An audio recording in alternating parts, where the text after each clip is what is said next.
Welcome back. केम series 2021 के अंदर question की सीरीज में हम 7th पार्ट लेके प्रारंभ कर रहे हैं। क्वेश्चन है केम सीरीज 07 के फॉर्म में।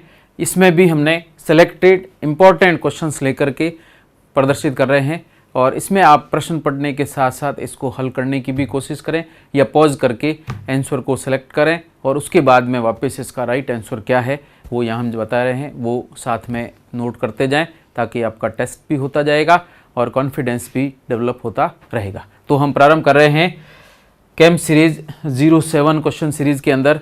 प्रश्न है पहला, आवर्त सारणी में वह कौन सा तत्व है जो सर्वाधिक संख्या में यौगिक बनाता है। आवर्त सारणी में कुल 118 तत्व हैं। उन 118 तत्वों में से एक ही ऐसा तत्व है जो बाकी सभी तत्वों की तुलना में सबसे अधिक संख्या के अंदर यौगिकों का निर्माण करता है। 4 ऑप्शन दिए हुए हैं, कार्बन है, ऑक्सीजन है, सिलिकॉन है या सल्फर है। तो आपको पता चल गया होगा कि वास्तव में कार्बन ही वह तत्व है जिसके अंदर श्रृंखलीकरण का गुण पाया जाता है और श्रृंखलीकरण या फिर इसको अंग्रेजी के अंदर कहा जाए कैटेनेशन प्रॉपर्टी के कारण, कैटेनेशन प्रॉपर्टी के कारण इसमें आपस में परमाणु जुड़ करके लंबी शाखित और वलय संरचना बनाने का गुण पाया जाता है, उसी को श्रृंखलीकरण कहते हैं। और इस गुण के कारण ही कार्बन अन्य तत्वों के साथ संयोजित होकर के अत्यधिक संख्या के अंदर यौगिकों का संश्लेषण करता है। तो यहाँ पर अगर बात करें श्रृंखलीकरण के कारण कार्बन सर्वाधिक प्रकृति में यौगिक निर्मित करता है। बहुत ही इंपॉर्टेंट प्रश्न है। और इसके साथ अगर आपको पूछा जाए श्रृंखलीकरण या कैटेनेशन क्या है तो इसका मीनिंग है किसी एक तत्व का अपने ही अन्य परमाणुओं के साथ संयोजित होकर के सीधी शाखित और वलय श्रृंखला बनाने की जो गुण या प्रॉपर्टी है उसी को हम नाम देते हैं श्रृंखलीकरण या कैटेनेशन कहा जाता है। और यह कार्बन के अंदर सर्वाधिक होने के कारण इसके यौगिक प्रकृति में सर्वाधिक संख्या में पाए जाते हैं और वे सभी यौगिक कौन से हैं, कार्बनिक यौगिक हैं। नेक्स्ट प्रश्न के अंदर हम लेते हैं, परमाणुवीय नाभिक किसने खोजा था। परमाणु के अंदर नाभिक की खोज किसने की है, ये प्रश्न है। ऑप्शन के अंदर आपको दे रखा है रदरफोर्ड, डाल्टन, आइंस्टीन और थॉमसन। तो इसमें रदरफोर्ड, डाल्टन, आइंस्टीन और थॉमसन में से परमाणुवीय नाभिक की खोज किसके द्वारा की गई है, तो ये की गई है आपके रदरफोर्ड के द्वारा। और रदरफोर्ड ने ही सोने की पतली पन्नी पर अल्फा किरणों की बौछार के द्वारा जो स्कैटरिंग एक्सपेरिमेंट किया था उसी अल्फा स्कैटरिंग एक्सपेरिमेंट का परिणाम ही क्या निकल कर आता है कि परमाणु के अंदर अति सूक्ष्म नाभिक है जिसमें परमाणु का संपूर्ण द्रव्यमान निहित होता है। और एक चीज़ ध्यान रखना, रदरफोर्ड ने जब परमाणु नाभिक की खोज की तब तक सिर्फ ये पता था कि नाभिक में प्रोटॉन उपस्थित है और नाभिक पर कौन सा आवेश है, धन आवेश होता है। और इसका मतलब आपका राइट आंसर हो जाएगा रदरफोर्ड। और रदरफोर्ड ने ही परमाणु नाभिक की खोज की थी। तो रदरफोर्ड ने ही परमाणु नाभिक को सर्वप्रथम खोजा था। और यहाँ पर कौन सा प्रयोग किया गया है उसके बारे में यदि पूछा जाए तो भी आपको जानकारी रखनी है। तो उसमें जो प्रयोग किया गया था उसका नाम है अल्फा प्रकीर्णन प्रयोग। तो अगर मैं यहाँ पर लिखूं प्रयोग कौन सा था तो अल्फा प्रकीर्णन प्रयोग किया गया था, या इसको हम कहते हैं अल्फा स्कैटरिंग एक्सपेरिमेंट, या इसी का दूसरा नाम है गोल्ड फॉइल एक्सपेरिमेंट, अर्थात सोने की पतली पन्नी का प्रयोग। और इसी प्रयोग का परिणाम क्या है, परमाणु के मध्य में धनावेशित नाभिक होता है। और इसको खोज किसने की थी, प्रयोग किया था रदरफोर्ड ने। तो खोजकर्ता का नाम भी आपके क्या आएगा, रदरफोर्ड। नेक्स्ट के अंदर बात करें, आणविक संरचना के बारे में निम्नलिखित में से कौन सा कथन सही है। ठीक है, सबसे पहले तो आप इसको अंडरलाइन कर दें कि आपको डायरेक्ट ज्ञात करना है, सही कथन कैलकुलिया ज्ञात करना है। और किसके बारे में ज्ञात करना है, आणविक संरचना या मॉलिक्यूलर स्ट्रक्चर के बारे में आपको राइट आंसर कैलकुलेट या फाइंड आउट करना है। ऑप्शन है पहला, न्यूट्रॉन तथा इलेक्ट्रॉन। न्यूक्लियस, न्यूक्लियस का मतलब होता है नाभिक। इलेक्ट्रॉन तथा न्यूट्रॉन नाभिक में या न्यूक्लियस में होते हैं तथा प्रोटॉन न्यूक्लियस या नाभिक के गिर्द चक्कर लगाते हैं। बिल्कुल गलत है, क्योंकि न्यूट्रॉन तो नाभिक में होते हैं लेकिन इलेक्ट्रॉन नाभिक में नहीं होते, इसलिए पहला ऑप्शन क्या होगा, गलत होगा। इलेक्ट्रॉन तथा प्रोटॉन न्यूक्लियस या नाभिक में होते हैं। इलेक्ट्रॉन और प्रोटॉन वापस लिखा है, इसका मतलब इलेक्ट्रॉन नाभिक में नहीं होते हैं, तो ये ऑप्शन भी सही नहीं है।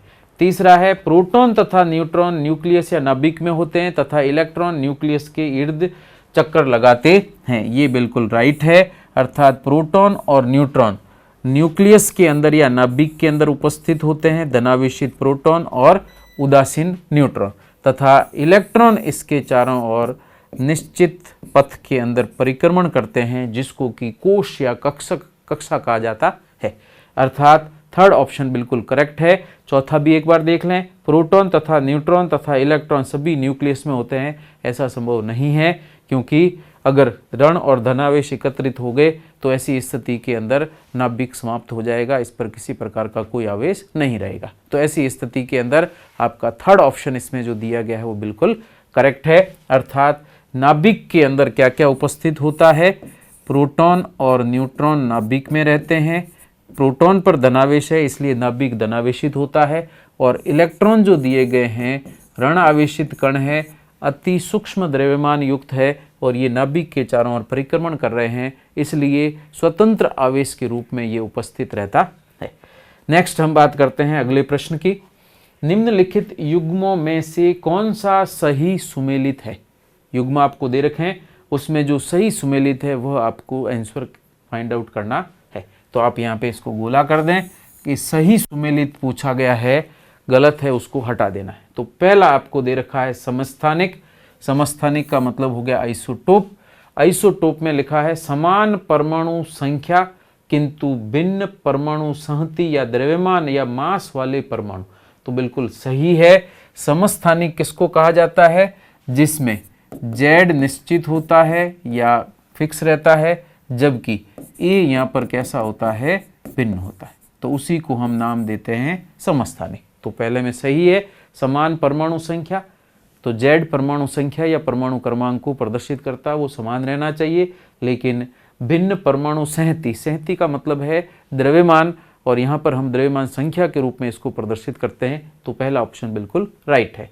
सेकंड के बाद, फर्स्ट के बाद में नेक्स्ट है समभारिक।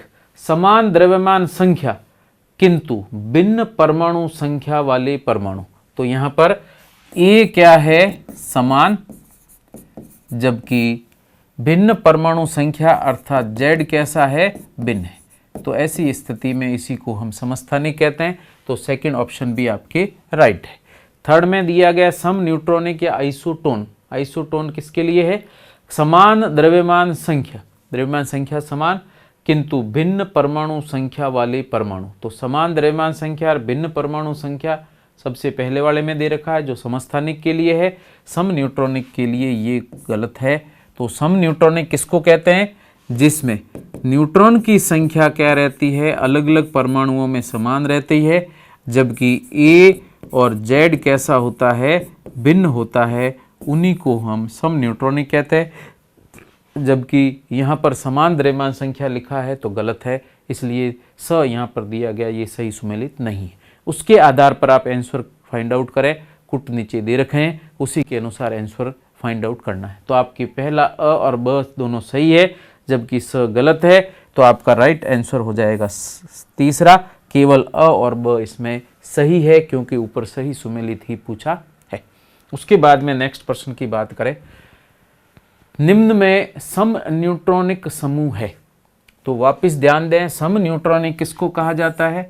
न्यूट्रॉन की संख्या क्या होनी चाहिए, अलग अलग परमाणु जिसमें न्यूट्रॉन की संख्या हो समान, लेकिन A व Z ये दोनों भिन्न होते हैं, उन्हीं को हम सम न्यूट्रॉनिक कहते हैं। तो आइसोटोनिक या सम न्यूट्रॉनिक में न्यूट्रॉन की संख्या हमेशा क्या रहनी चाहिए, समान। तो उसके आधार पर आप फाइंड आउट करें। तो न्यूट्रॉन की संख्या निकलती कैसे है? यहाँ पर जो प्रतीक दिए जाते हैं उसमें सामान्यतः न्यूट्रॉन नहीं लिखे गए हैं, तो यहाँ न्यूट्रॉन की स्थिति में नहीं लिखे गए हैं। तो ऐसी स्थिति में C के ऊपर यहाँ पर जो मान लिखा है ये A को दर्शाएगा सभी परमाणुओं के अंदर, और यहाँ लेफ्ट साइड में लिखा है ये Z को दर्शाता है। अगर मुझे N निकालने हैं तो N बराबर होता है A माइनस जेड। तो ए में से जेड अर्थात ऊपर जो दी गई संख्या उसमें से लेफ्ट साइड में दी गई संख्या परमाणु क्रमांक को घटाइए तो द्रव्यमान संख्या में से परमाणु क्रमांक घटाने से न्यूट्रॉन की संख्या आएगी। तो मैं यहाँ न्यूट्रॉन की संख्या लिखता जाता हूँ और जिसमें न्यूट्रॉन समान होंगे उसी को सम न्यूट्रॉनिक कहा जाएगा। 12 में से 6 घटाइए आएगा 6, 14 में से 7 घटाइए 7, इसमें बचेगा 8 अर्थात इसमें सम न्यूट्रॉनिक नहीं है। दूसरे में 12 में से 6 घटाइए 6, इसमें 7 घटाइए, इसमें से घटाइए तो 10 बचता है। तो ऐसी स्थिति में ये भी सम न्यूट्रॉनिक नहीं है। तीसरे में 12 में से 6 घटाइए 6, 15 में से 7 घटाइए 8, इसमें से घटाइए 8, तो ये भी सम न्यूट्रॉनिक नहीं है। लास्ट वाले में आप देखें 14 में से 6 घटाइए, द्रव्यमान संख्या 14 देगी तो यहाँ पर आ जाएगा 8, 15 में से 7 घटाइए 8 बचेगा, 16 में से 8 घटाइए 8 बचता है अर्थात चौथा ऑप्शन जो दिया गया है ये सम न्यूट्रॉनिक प्रक्रिया को दर्शाता है। कैलकुलेट करके निकाल देंगे और आपको कैसे पता चलेगा कि द्रव्यमान संख्या कौन सी है और परमाणु क्रमांक कौन सा है। तो सामान्य परिस्थितियों में यदि कोई तत्व का x प्रतीक दिया गया है तो द्रव्यमान संख्या या तो लेफ्ट साइड में लिखी मिलेगी या फिर आपके यही द्रव्यमान संख्या राइट साइड में लिखी मिलेगी। तो प्रतीक के दाईं ओर या बाईं ओर ऊपर की ओर जो अंक लिखा मिले वही द्रव्यमान संख्या को दर्शाएगा, जबकि लेफ्ट साइड के अंदर नीचे की ओर जो मान लिखा मिले या अंक लिखा मिले वो परमाणु क्रमांक को प्रदर्शित करेगा। कई बार सामान्य परमाणुओं के लिए जिनका परमाणु क्रमांक 20 तक है, कई बार जेड नहीं दिया हो तो ये आपको याद रखना पड़ेगा कि जेड का मान कितना है और उसी के आधार पर दी गई द्रव्यमान संख्या में से जेड या परमाणु क्रमांक घटा के न्यूट्रॉन की संख्या ज्ञात करनी पड़ेगी। तो इस तरीके से हम इस तरह के प्रश्न हल कर सकते हैं। सम न्यूट्रॉनिक, न्यूट्रॉन समान लेकिन द्रव्यमान संख्या और परमाणु क्रमांक या परमाणु संख्या भिन्न होती है। नेक्स्ट प्रश्न की बात करें, क्रिस्टल की संरचना जानने के लिए निम्न में से किसको प्रयोग में लाया जाता है। बहुत ही महत्वपूर्ण प्रश्न है। तो किसी भी क्रिस्टलीय यौगिक की संरचना ज्ञात करने के लिए हम किसका उपयोग करते हैं। तो क्रिस्टल की संरचना ज्ञात करने के लिए हम गामा विकिरण, एक्स विकिरण, यूवी या दृश्य प्रकाश में से कौन सी तरंगों का उपयोग करते हैं। तो अब आपको बिल्कुल राइट आंसर पता चल गया होगा।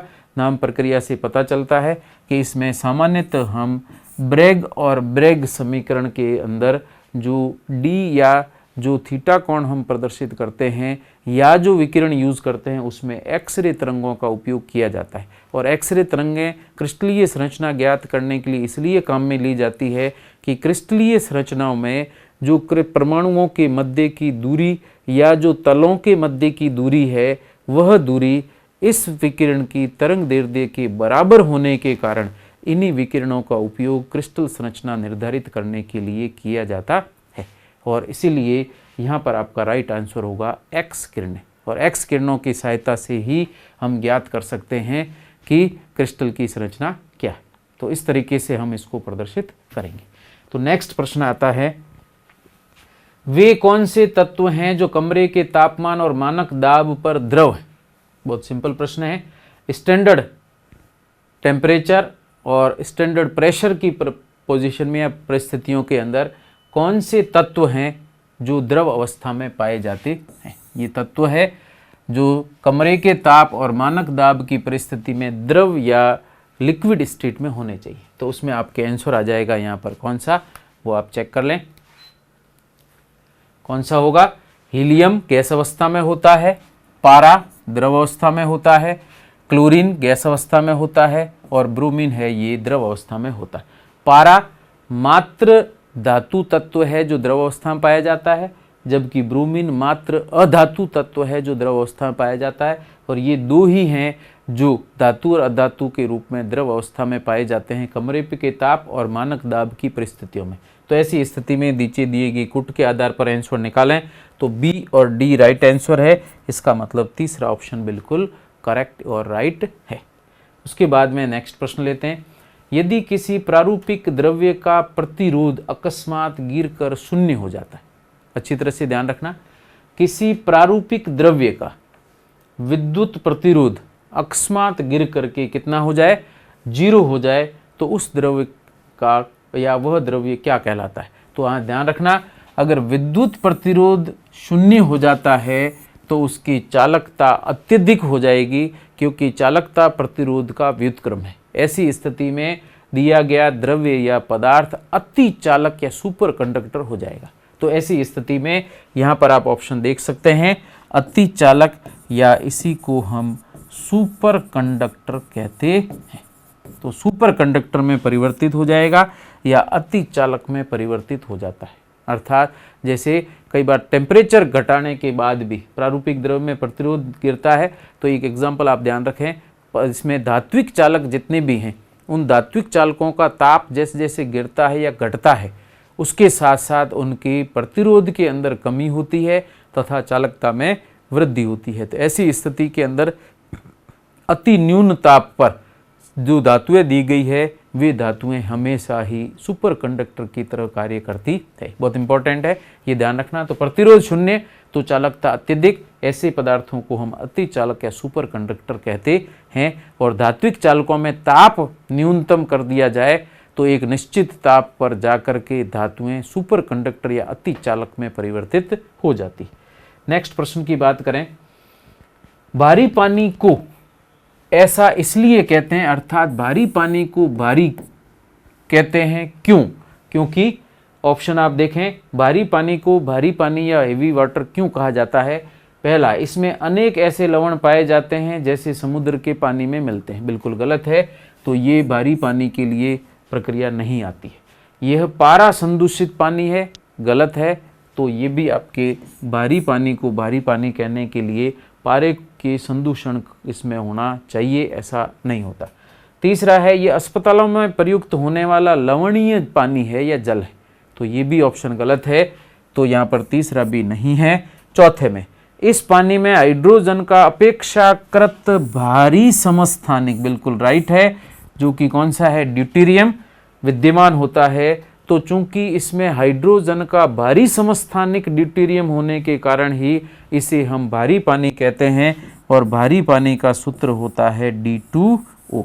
तो ये ध्यान रखना है, D2O को ही हम भारी पानी या भारी जल या हैवी वाटर कहते हैं, क्योंकि इसमें हाइड्रोजन का समस्थानिक ड्यूटेरियम होता है और ये ड्यूटेरियम हाइड्रोजन से दुगना भारी होता है, इसलिए इस जल को हम भारी पानी कहते हैं। और यदि इसका अणु द्रव्यमान निकाला जाए तो इसका अणु द्रव्यमान होता है, ड्यूटेरियम का एक का द्रव्यमान 2, तो 2 ड्यूटेरियम का हो गया 4 और ऑक्सीजन का 16, तो टोटल ही हो जाएगा कितना? 20। तो इसका अणु द्रव्यमान होता है 20 और इसीलिए इसको हम भारी पानी कहते हैं। तो हाइड्रोजन के 2 भारी समस्थानिक ड्यूटेरियम होने के कारण जल को या D2O को हम भारी पानी के नाम से प्रदर्शित करते हैं, जिसका अणु द्रव्यमान सामान्य जल की तुलना में क्या होगा? 2 इकाई ज़्यादा होता है। सामान्य जल का अणु द्रव्यमान 18, जबकि भारी जल का अणु द्रव्यमान 20 होता है, तो इसलिए इसको हम नाम देते हैं भारी जल कहा जाता है। इंपॉर्टेंट है, ध्यान रखना। और ये रिएक्टर के अंदर मंदक के रूप में प्रयुक्त किया जाता है। नेक्स्ट है, खाने का सोडा क्या कहलाता है? जिसको हम सामान्य भाषा में कहते हैं मीठा सोडा। क्या कहा जाता है? मीठा सोडा या खाने का सोडा। तो इस खाने के सोडे को हम सामान्य भाषा में या रासायनिक भाषा में क्या कहते हैं? पहला है सोडियम कार्बोनेट, दूसरा सोडियम बाइकार्बोनेट, तीसरा सोडियम सल्फेट, चौथा है सोडियम हाइड्रोक्साइड।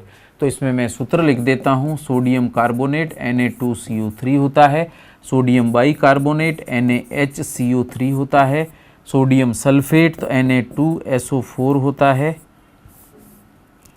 Na2SO4 होता है, और सोडियम हाइड्रोक्साइड अर्थात NaOH होता है।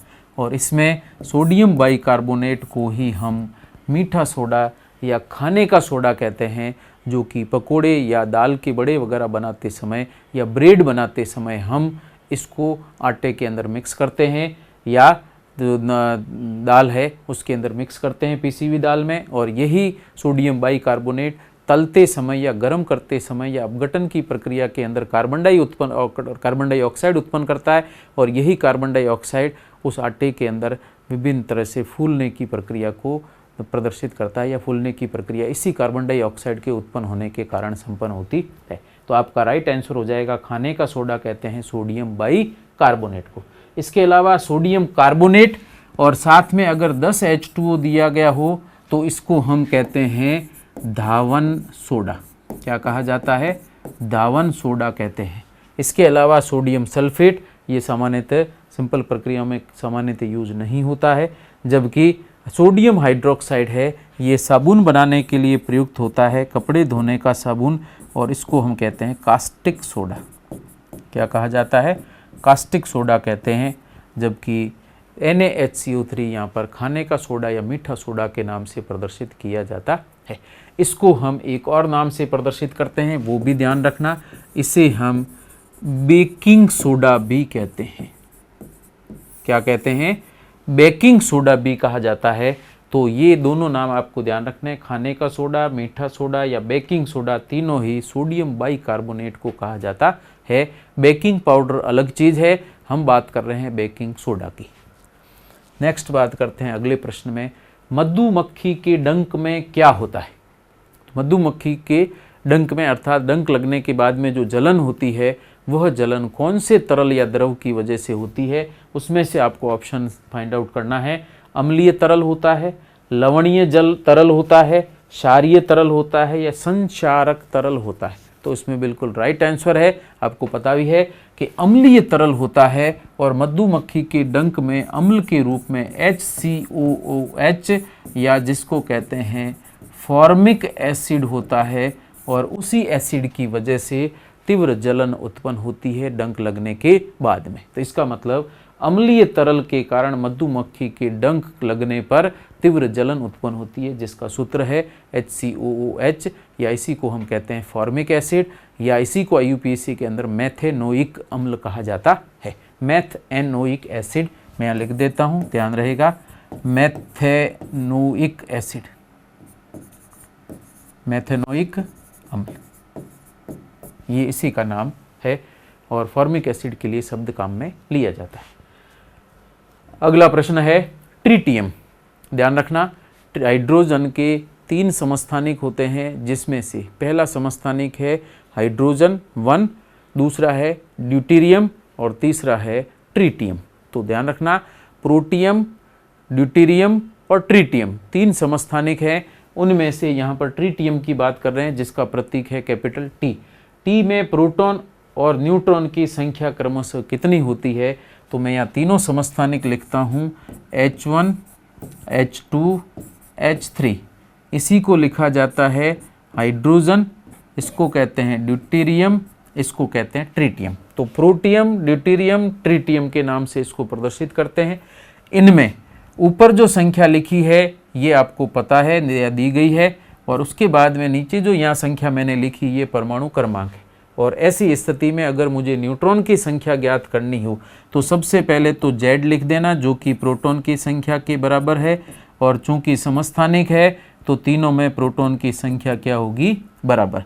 जबकि न्यूट्रॉन की संख्या कैसे ज्ञात करते हैं? वापस वही तरीका, ये है A का मान और ये दिया गया है Z का मान। तो A में से Z को घटा दीजिए और उसके बाद जो मान आएगा वो न्यूट्रॉन की संख्या है। तो यहाँ पर 1 - 1 0, 2 - 1 1 हो जाएगा, 3 - 1 हो जाएगा 2।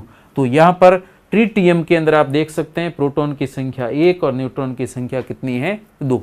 तो आप प्रोटॉन और न्यूट्रॉन की संख्या यहाँ पर लिखनी है। प्रोटॉन है 1 और न्यूट्रॉन कितने हैं? 2। तो आपका सेकंड राइट आंसर हो जाएगा प्रोटॉन 1 और न्यूट्रॉन कितने हैं? 2। वैसे यहाँ पर प्रोटॉन के लिए हम स्मॉल लेटर P का यूज़ करते हैं, ऊपर प्लस लगाएंगे, तथा न्यूट्रॉन के लिए स्मॉल लेटर N और ऊपर 0 0 के रूप में प्रदर्शित करते हैं। ये इसका राइट प्रतीक है।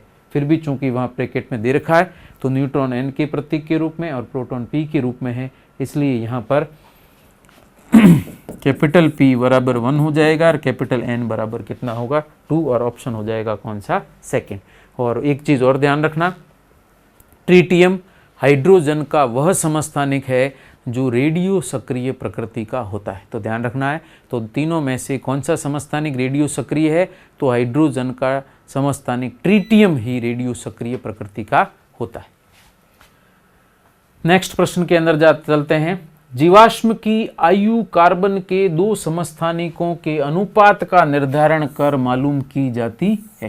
कार्बन है और उसके समस्थानिकों के अनुपात का निर्धारण करके मालूम की जाती है, तो वह कार्बन के दो समस्थानिक कौन से हैं। बहुत ही इम्पॉर्टेंट और महत्वपूर्ण प्रश्न है, अच्छी तरह से ध्यान में रखना।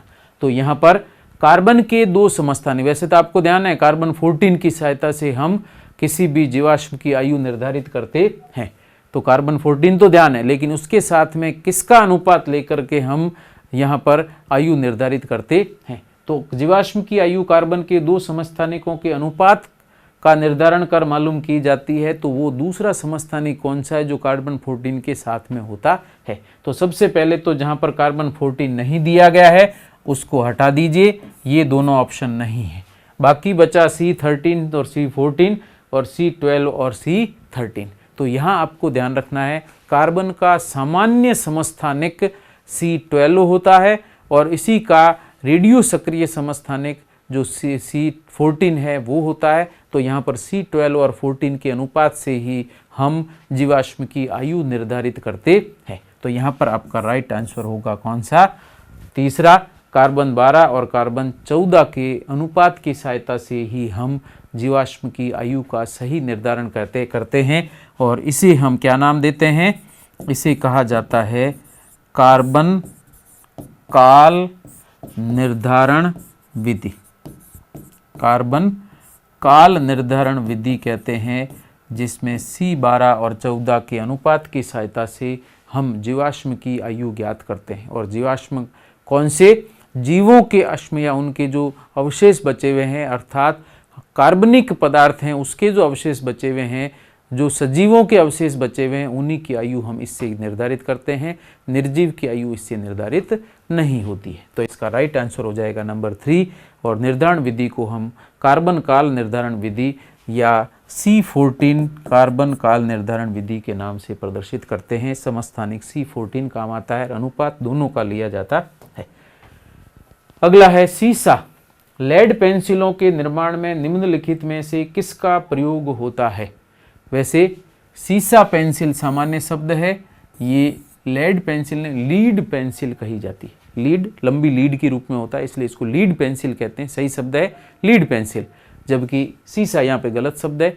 फिर भी आपको ध्यान रखना, नाम हम सामान्यतः सीसा पेंसिल ही कहते हैं। तो लीड पेंसिल है, सीसा पेंसिल है। तो सीसा पेंसिल के निर्माण में कौन से पदार्थ का उपयोग किया जाता है, तो उसमें लीड जो बनती है वो किससे बनेगी। तो पहला दिया है चारकोल, दूसरा ग्रेफाइट, तीसरा कोक, चौथा कार्बन कज्जल, कार्बन काजल। तो यहाँ चारों कार्बन के अलग अलग अपर रूप दे रखे हैं, उनमें से सबसे मुलायम अपर रूप जो कार्बन का है उसी से सीसा पेंसिल बनती है। तो ऐसी स्थिति में सबसे मुलायम अपर रूप कौन सा है, ग्रेफाइट। तो ग्रेफाइट से ही वास्तव में क्या बनता है, सीसा पेंसिल निर्मित की जाती है। और सीसा पेंसिल में प्रयुक्त ग्रेफाइट अति मुलायम प्रकृति का होता है और इसीलिए इसको हम सामान्यतः अन्य मिश्रण के साथ में मिला करके या अन्य पदार्थों के साथ मिला करके थोड़ा सा इसको ठोस करते हैं, नहीं तो ये अत्यधिक मुलायम प्रकृति का होता है। और इसीलिए आपने देखा होगा कि हम इस सीसा पेंसिल को उसके चारों ओर लकड़ी के बड़े सारे हिस्से के अंदर समेट करके फिर रखते हैं, बाउंड करके रखा जाता है। और इसीलिए हम इस पेंसिल को HB के नाम से प्रदर्शित करते हैं, हार्ड बाउंड, या फिर इसके लिए शब्द आता है हार्ड ब्लैक पेंसिल के नाम से। तो जनरली HB इस पर लिखा आता है, जिसका मीनिंग है हार्ड बाउंड, या फिर इसको कहा जाता है हार्ड ब्लैक पेंसिल। अलग अलग प्रकार की आती है, डबल HB आता है, सिंगल B भी आता है, BB भी आता है। तो यहाँ पर ग्रेफाइट की मात्रा B को प्रदर्शित करती है। अगर H और B में एक एक है तो 50% होगा ग्रेफाइट और 50% अन्य पदार्थ, जबकि यदि इसकी जगह केवल B अकेला लिखा जाए तो 100% होगा और उसमें और ब्लैक कलर मिला दिया जाए तो ये BB पेंसिल के रूप में प्रदर्शित होती है। इसी तरीके से सभी में ग्रेफाइट का ही उपयोग किया जाता है, जो कि कार्बन का सबसे मुलायम अपर रूप है। अब एक चीज़ और ध्यान रखना, कार्बन का यह अपर रूप अत्यधिक मुलायम क्यों होता है, तो उसका रीज़न है कि ग्रेफाइट के अंदर षटकोणीय संरचना होती है और इस षटकोणीय संरचना की अलग अलग परतों के मध्य अलग अलग षटकोणीय संरचनाएं हैं और इन संरचनाओं के मध्य दुर्बल वांडर वाल्स आकर्षण द्वारा ये परतें आपस में एक दूसरे से जुड़ी रहती है और इन दुर्बल वांडर वाल्स फोर्सेज के कारण वास्तव में हम यहाँ पर इन दोनों परतों को आसानी से अलग अलग कर सकते हैं और ऐसी स्थिति के अंदर जैसे ही पेंसिल से हम किसी खुरदरी जगह पर लिखते हैं तो उसकी परतें धीरे धीरे पीछे छूटती जाती है और निशान बनते हैं और इसी को हम लेकर के लिखने के लिए काम में लेते हैं या प्रयुक्त करते हैं। तो यहाँ पर षटकोणीय जो कार्बन की संरचना है, जालनुमा संरचना है, इसी जालनुमा संरचना के मध्य दुर्बल वांडरवाल बल है, इसके कारण परतें एक दूसरे पर आसानी से फिसल सकती है। इसलिए यह ग्रेफाइट अपरूप कार्बन का अपरूप है जो कि मुलायम प्रकृति का होता है। इसी का उपयोग पेंसिल बनाने में करते हैं या लुब्रिकेंट के रूप में या स्नेहक के रूप में इसका उपयोग किया जाता है। तो ये एक बहुत इंपॉर्टेंट प्रक्रिया है। और एक चीज़ और ध्यान रखना, ग्रेफाइट वास्तव में क्या होता है, विद्युत का अत्यधिक सुचालक पदार्थ है। इसलिए आपने देखा होगा जो भी पेंसिल आती है उसमें एक साइड से तो ग्रेफाइट खुला रहता है जहाँ से हम छील के उपयोग में लेते हैं, जबकि इसके पीछे वाला हिस्सा आपने देखा होगा विद्युत कुचालक पदार्थ से ढका हुआ रहता है, ताकि कभी भी पेंसिल अगर काम में ली जाए या कहीं पर भी अगर स्विच बोर्ड में डाल दी जाए तो करंट नहीं आए। इसलिए उसके पिछले वाले हिस्से पर क्या लगाया रहता है, विद्युत कुचालक पदार्थ लगा करके इसको सुरक्षा या व्यक्ति की सुरक्षा के लिए काम में लिया जाता है। तो पेंसिल का एक सिरा खुला होगा, दूसरा यहाँ पे विद्युत कुचालक पदार्थ से बंद रहता है, क्योंकि ग्रेफाइट विद्युत का सुचालक पदार्थ है। नेक्स्ट प्रश्न की ओर चलते हैं। अगला है शुष्क बर्फ क्या है। तो 4 ऑप्शन दिए हैं, जमी हुई बर्फ, जमी हुई कार्बन डाइऑक्साइड, जमा हुआ पानी या जमी हुई ऑक्सीजन। तो इसमें से राइट आंसर है ड्राई आइस। किसको कहा जाता है, तो हम सामान्यतः dry ice dry carbon dioxide के लिए शब्द काम में लेते हैं, अर्थात जमी हुई कार्बन डाइऑक्साइड या ठोस कार्बन डाइऑक्साइड है उसी को हम, या सॉलिड CO2 है उसी को हम ड्राई आइस के नाम से प्रदर्शित करते हैं। और जितने भी प्रकृति के अंदर या जितने भी हम ठंडे जो स्टोरेज हैं, स्टोरेज को ठंडा रखने के लिए इसी ड्राई आइस या शुष्क कार्बन डाइऑक्साइड का उपयोग करते हैं। नेक्स्ट बात करते हैं, इम्पोर्टेंट प्रश्न है और लंबा है, प्रश्न को अच्छी तरह से पढ़ें और इजीली इसका आंसर निकल जाएगा। तो शुरुआत करते हैं। चूने के पानी में कार्बन डाइऑक्साइड पर प्रवाहित करने पर विलयन दूधिया हो जाता है। बिल्कुल राइट है। परंतु लंबे समय तक प्रवाहित करने पर विलयन एकदम वापिस साफ हो जाता है, इसका क्या कारण है। तो उसका सिंपल सा कारण है, चूने का पानी होता है कैल्शियम हाइड्रोक्साइड, कार्बन डाइऑक्साइड प्रवाहित करने पर यह परिवर्तित हो जाता है कैल्शियम कार्बोनेट और H2O में।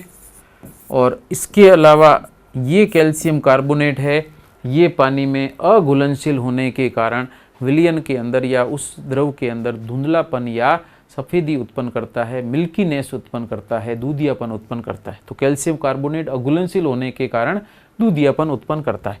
लेकिन यदि अतिरिक्त कार्बन डाइऑक्साइड और अधिक समय तक प्रवाहित किए जाए तो कैल्शियम कार्बोनेट जल वापस कार्बन डाइऑक्साइड के साथ अभिक्रिया करके कैल्शियम बाइकार्बोनेट बना देता है और यह कैल्शियम बाइकार्बोनेट जल में विलय होने के कारण, जल में घुलनशील होने के कारण यह वापस उस दूधियेपन को गायब कर देता है। तो यहाँ पर कौन कौन से उत्पाद बने, पहले में दूधियापन किसकी वजह से उत्पन्न हो रहा है, कैल्शियम कार्बोनेट की वजह से।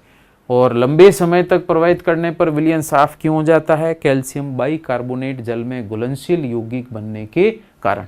तो उसके आधार पर आप यहाँ पे ऑप्शन चेक करें कौन सा राइट ऑप्शन है।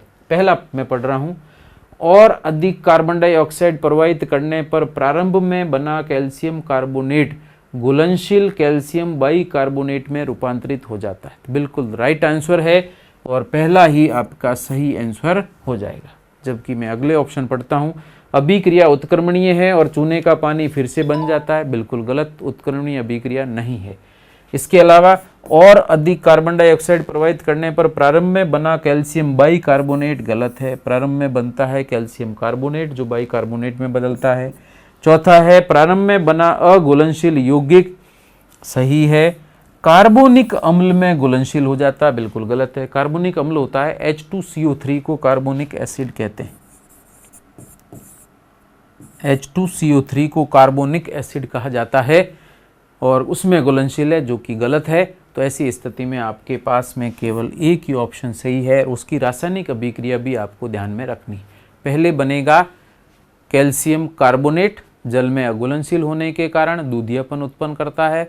अधिक्य में CO2 प्रवाहित की जाए तो यही कैल्शियम कार्बोनेट जल और कार्बन डाइऑक्साइड अभिक्रिया करके जल में घुलनशील या विलयशील कैल्शियम बाइकार्बोनेट बनाते हैं, जिससे दूधियापन वापस गायब हो जाता है। बहुत ही इंपॉर्टेंट महत्वपूर्ण प्रश्न। रासायनिक अभिक्रिया भी आपको इसके साथ में याद रखनी है।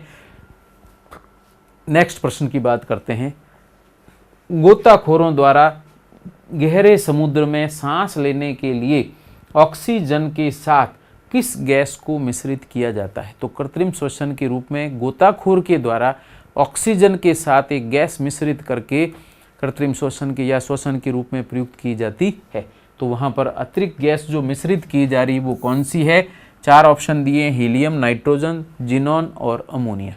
तो पहले तो आप ध्यान रखें, अमोनिया बिल्कुल नहीं हो सकती है, क्योंकि यह जहरीली पॉइजनस गैस है और शरीर पर घातक प्रभाव प्रदर्शित करती है। पीछे बची 3 गैसों के अंदर नाइट्रोजन का उपयोग इसलिए नहीं किया जाता है क्योंकि यह गोताखोर जब समुद्र में गहरा जाएगा तो बाह्य दाब बहुत अधिक हो जाता है। ऐसी स्थिति में नाइट्रोजन आपके रुधिर में या कोशिकांगों के अंदर घुल जाती है और ऐसी स्थिति के अंदर यह नाइट्रोजन जब व्यक्ति समुद्र से बाहर आएगा तो वह नाइट्रोजन कोशिकाओं के अंदर से क्या होगी? पहले तो उच्च दाब पर अंदर थे, जब तक तो पानी में थे तब तक तो ये पानी या रुधिर में घुल गई, लेकिन जैसे ही हम ऊपर आते हैं तो ये क्या हो जाएगी? वापस उस रुधिर में से बाहर निकलेगी और ऐसी स्थिति में फिर ये फफोले के रूप में हर एक जगह से CO नाइट्रोजन निकलने की कोशिश करेगी। ऐसी स्थिति के अंदर व्यक्ति की मृत्यु भी हो जाती है। तो इसलिए नाइट्रोजन का उपयोग नहीं करते हैं। तो उसके बाद में बची जिनॉन और हीलियम।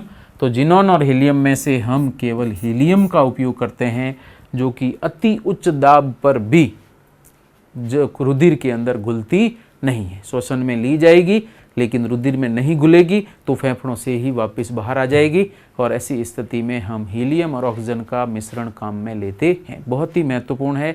इसके अलावा ध्यान रखना, कृत्रिम श्वसन के लिए यदि पूछा जाए, जैसे हॉस्पिटल के अंदर व्यक्ति एडमिट है, उसको कृत्रिम श्वसन की आवश्यकता है क्योंकि वायुमंडलीय 21% ऑक्सीजन को इसके फेफड़े एब्जॉर्ब नहीं कर पाते, तो उसमें 22 से 23% तक ऑक्सीजन का मिश्रण दिया जाता है या उससे ज़्यादा कंसंट्रेट ऑक्सीजन मिश्रण भी दिया जाता है। तो उसमें हम किसका उपयोग करते हैं? ऑक्सीजन के साथ में कृत्रिम श्वसन के अंदर मिश्रण जो काम में लिया जाता है उसमें हम प्रयुक्त करते हैं कार्बन डाइऑक्साइड और O2 का मिश्रण, जिसमें लगभग 95% तो O2 और CO2 के रूप में लगभग 5% कार्बन डाइऑक्साइड काम में ली जाती है। और ऐसे मिश्रण को हम कार्बोजन मिश्रण के नाम से भी प्रदर्शित करते हैं। तो ये बहुत महत्वपूर्ण है, इंपॉर्टेंट है, ध्यान रखना। तो कृत्रिम श्वसन में CO2 के साथ O2 लेते हैं, जबकि गोताखोरी के अंदर प्रयुक्त किए गए O2 के साथ में हीलियम का उपयोग किया जाता है। इंपॉर्टेंट है, ये जरूर ध्यान रखना। अगला प्रश्न है, एक अज्ञात गैस जल में शीघ्रता से घुल जाती। इस टाइप के प्रश्न बहुत ही कम पूछे जाते हैं, लेकिन अगर पूछे जाएं तो आपको कंप्लीट प्रक्रिया पता हो तो ही आप राइट आंसर निकाल सकते हैं। तो अच्छी तरह से ऐसे प्रश्न को पढ़ें, कोशिश करें ऑप्शंस के हिसाब से कि राइट आंसर क्या हो सकता है। प्रश्न है, एक अज्ञात गैस जल में शीघ्रता से घुल जाती है, पहली चीज। दूसरा, गैस युक्त जलीय घोल में लाल लिटमस नीला हो जाता है। लाल लिटमस किस में बदलता है? नीले रंग में। और ऐसी स्थिति में इसका मतलब दी गई गैस कैसी है? क्षारीय प्रकृति की है, क्योंकि क्षार ही लाल लिटमस को नीला करते हैं। जबकि अम्ल के लिए ये शब्द आपको पता है, अनिला लिखा जाता है, अर्थात अम्ल नीले लिटमस को लाल में बदलता है। जबकि ये लाल को नीले में, तो क्षार है, अर्थात दी गई गैस क्षारीय प्रकृति की होगी। दूसरा, यह गैस हाइड्रोजन क्लोराइड के साथ में श्वेत धूम्र देती है। बिल्कुल परफेक्ट, आपका आंसर यहीं से निकल जाएगा। क्षारीय गैस HCl के साथ में तो धूम्र श्वेत धूम्र देती है। तो सामान्यतः श्वेत धूम्र बनते हैं NH4Cl अमोनियम क्लोराइड के या जिसको कहा जाता है नौसा दर के, तो ऐसी स्थिति में अज्ञात गैस अमोनिया क्षारीय प्रकृति की भी होती है और जल में शीघ्रता से घुलनशील भी होती है। तो ऐसी स्थिति में आपका राइट आंसर होना चाहिए अमोनिया NH3। ऑप्शन आप चेक कर लें। सल्फर डाइऑक्साइड, सल्फर डाइऑक्साइड वास्तव में हाइड्रोक ऑक्साइड है, किसका? अधातु तत्व का ऑक्साइड है। ऐसे ऑक्साइड हमेशा अम्लीय प्रकृति के होते हैं, इसलिए ये आंसर नहीं होगा। दूसरा है नाइट्रिक ऑक्साइड, तो ये भी अधातु ऑक्साइड है, इसलिए यह भी अम्लीय प्रकृति का होता है, इसलिए ये आंसर भी नहीं होगा।